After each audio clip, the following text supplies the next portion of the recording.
Hollow's Edge, a town shrouded in shadow. Hollow's Edge was a scar on the landscape, a forgotten town haunted by whispers of the past. Its heart, a coal mine, stood silent, abandoned. The mine held a dark secret, a legend whispered through generations. Miners vanished without a trace, swallowed whole by the earth. Some said it was a cave-in. Others spoke of a darkness, a living entity that consumed light and sanity. The mine remained sealed, a tomb of forgotten souls, a chilling reminder of the shadows that lurked beneath. The town stood as a warning, a testament to the hunger of the earth and the darkness that dwelled within. The group, young and fearless, arrived in Hollow's Edge. Drawn by the legend of the mine, they were thrill-seekers. Their mission to explore the abandoned mine, to share its secrets with the world. Cameras were their weapons against the unknown. Their live stream promised a night of terror, Halloween special, a descent into the abyss. Ready for a night of scares? Mark, the leader, grinned at the camera. His confidence, a flickering flame against the encroaching darkness. The team, armed with headlamps and nervous energy, followed.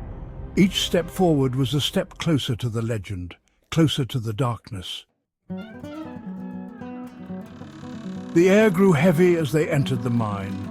The smell of damp earth and decay filled their lungs.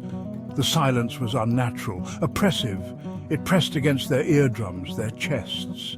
Can you feel that? Whispered Sarah, her voice tight with unease. The darkness seemed to absorb their words. Their laughter died in their throats, their headlamps, the only source of light in the consuming blackness. They pressed on, deeper into the heart of the mountain, deeper into the silence. The darkness watched, waited. The darkness shifted. It wasn't just the absence of light, it was alive, moving. It pulsed around their headlamps, a hungry entity. What was that? Mark's headlamp flickered, then died.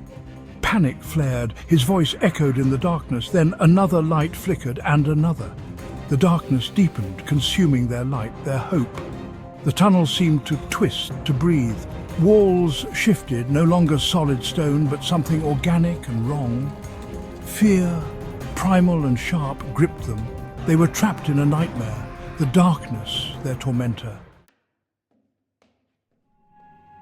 Section 5, Echoes of the Lost Miners Consumed by Darkness.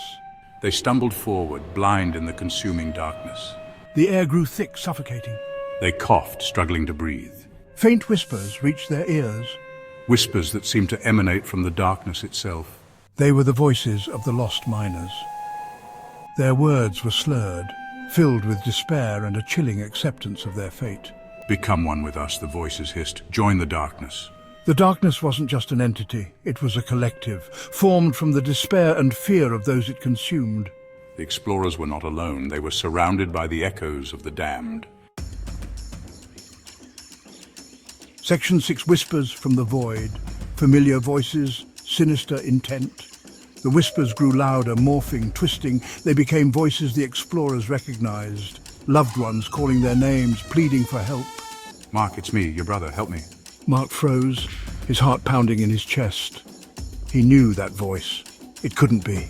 His brother was miles away. Don't listen, Sarah whispered, her voice trembling. It's the darkness playing tricks. But the voices were relentless, pulling at their sanity, their deepest fears, turning their love, their hope, against them. Section 7. A lone survivor's flight, trapped in a labyrinth of fear. Panic overwhelmed them. They scattered, running blindly through the darkness, each one pursued by their own personal demons, their screams swallowed by the mine. One by one they succumbed to the darkness, their screams abruptly cut off, their lights extinguished. Only Mark remained. He stumbled through the darkness, his breath ragged, his mind on the verge of collapse. He had to escape. He had to warn the others. But the mine seemed to shift around him. Tunnels twisted and turned, leading him in circles. He was trapped. The darkness was toying with him, savoring his terror. Section 8. Embrace of the Shadow, the final frame. Mark collapsed, his strength finally failing him. He lay there, his chest heaving, staring up at the impenetrable darkness. He could feel it pressing down on him, suffocating him. "No," he whispered, his voice hoarse. "I won't give in." Then he saw it.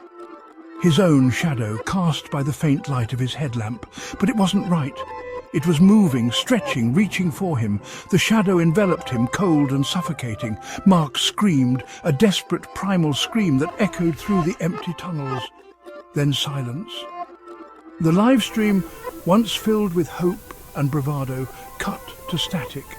The darkness had claimed another victim.